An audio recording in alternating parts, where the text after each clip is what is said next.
That's the, let me tell you about some spooky stuff. Now, I want to tell you about what I found out when I started investigating the spooky stuff. Open ears, open your mind. When I was down at Cappy Tepe, I seen, there was a woman walked past me. I found out where the cars were, where the staff were parked. I was trying to get a handle on when he was there and whatever. And this woman walked past me with this thing I'd never seen before called Frontex, which is the EU's border and Coast Guard, right? I thought, well, who are they? When I seen the name at first, I thought it would be like a G4S. Some people that they employed to maybe look after the gates, right? Wrong. Frontex is a standing army that the EU have got, 2,500 strong, who've been on the go since about 2007. Who, listen carefully, have got a new gaffer.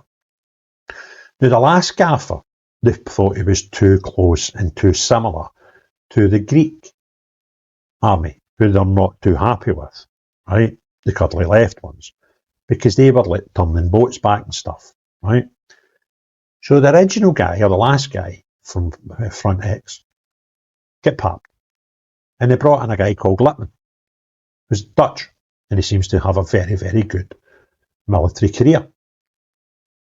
Now, he's already told us that he is going to change the whole ethos of Frontex. So Frontex, now, they've got people in Greece, because I've seen them. They've got people in Bulgaria. I think they've got people in Poland, certainly their head office in Poland. And they've got a wee bit of activity in Spain and Italy, where there's like condensed areas of migration. And he's told these other countries already that he's going to deal with asylum seekers in the correct manner, i.e. respect, don't have them dangerous, and use every law that you should, i.e. we need to welcome you. But he's also told the nations in the EU who they are working within and meant to work with alongside. So already told them that they will be sanctioned if they don't do what he wants. So you're kind of losing your own sovereignty of your borders, because the EU are deciding. Now, to be fair, when they started, they were very much push back, protect the borders. But they're taking a mad swing just now, and that's where Lippman comes in.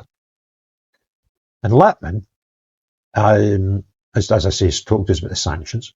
He's also told the foot soldiers that he understands that when things are done wrong, or your comrades are doing things bad, to stop them can be difficult. So he's told, don't stop them, but come and report it, so we can change the whole ethos of this organisation. But to try and change the ethos of an organisation 2,500 strong would be no easy task. But here's the kicker. He, between now and 2027, is increasing the numbers in that army to 10,000.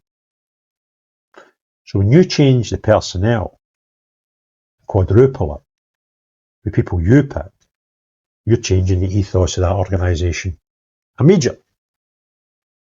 So let's put them aside just for a second.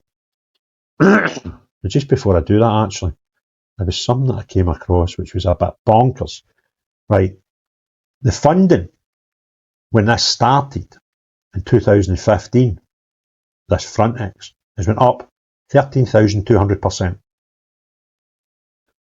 Between 2001 and 2007, its budget was 5.6 billion, so about 700,000 a year. In 2024, it was just under a billion, and it will be raised up to 1.27 billion per year by 2027. A money print machine. And it's going to have 10,000 border guards. Frontex budget supports its expanded mandate include the development of its standing corps of 10,000 border guards. Okay? and more than 1.27 billion budget. So let's put them aside just for a second. Let's talk about the other emblem that I started seeing quite a lot of, the UNHCR, the refugee people. They're building an £80 million centre in Lesbos that you can't find. And weird things happen to your cars when you go looking for them. But I believe it's a thing, because I've seen footage of it from the sky, right? And I've seen something suggest that there is a road getting built into it that they'll need to sort of get it fully operational. They're building 5 of these across Greece. And their budget is 10 billion and rising every year.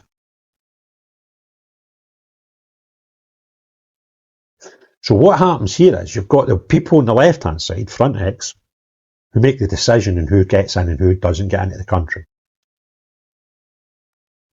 And the people on the right are the ones that say, well, we want the refugees in because they're running for danger and all this stuff, right? Guess who signed a cooperation agreement recently under the new gaffer, Lightman?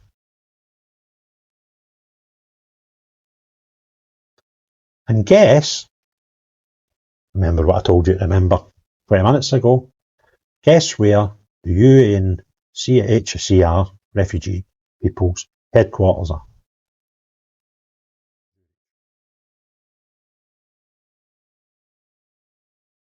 And these two people have signed a cooperation agreement. So what's going to happen next? Within the next 3 years, these centres will all be open.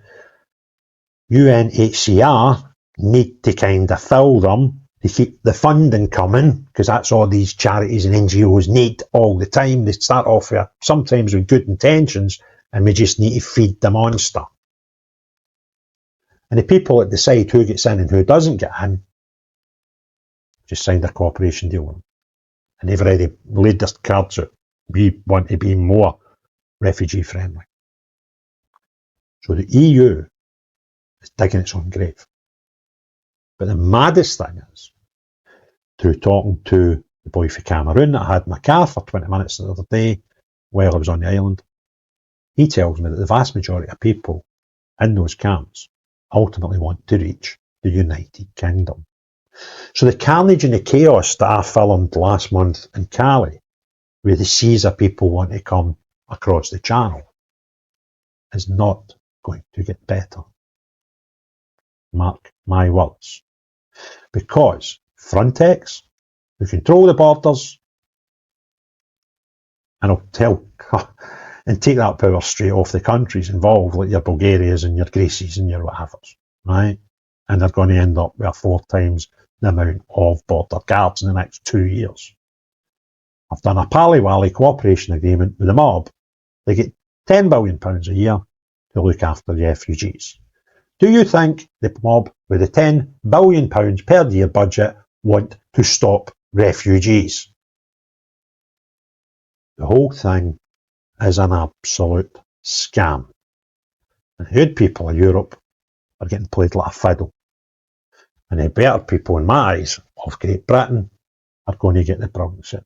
Because the vast majority of these people want to come here. And Keir Starmer with his Macron deals and the 131s and the German deals that they're going to stop the boats for us, aren't they? All this nonsense. I'm not wearing it. And neither should you. I hope you enjoyed my video. And thank you very much to lots of people who helped me on the Go Buy Me a Coffee page. Because I think it's just over £1,000 the trip cost me. And I thought, people are really generous. I might recoup maybe £300-400 of that. Recouped about £700 out of £1,000, and maybe a wee touch more actually. So a few donations came in tonight. So thank you very much, folks. I'm about £200 out of pocket for this trip. I can live with that. But thanks very much for the generosity. I would suggest that you get all your pals to watch this video and share it far and wide. Please do that. If you've not already, subscribe to the channel. Please do that as well. The most important thing, Unless you're the type of person who's taking the controls off the countries, the sovereignty off the countries in the EU, and the people who are £10 billion a year to look after the refugees, who need refugees to keep the budget coming. Unless you're these people, and know you. But everyone else, have a great day. Cheery bye now.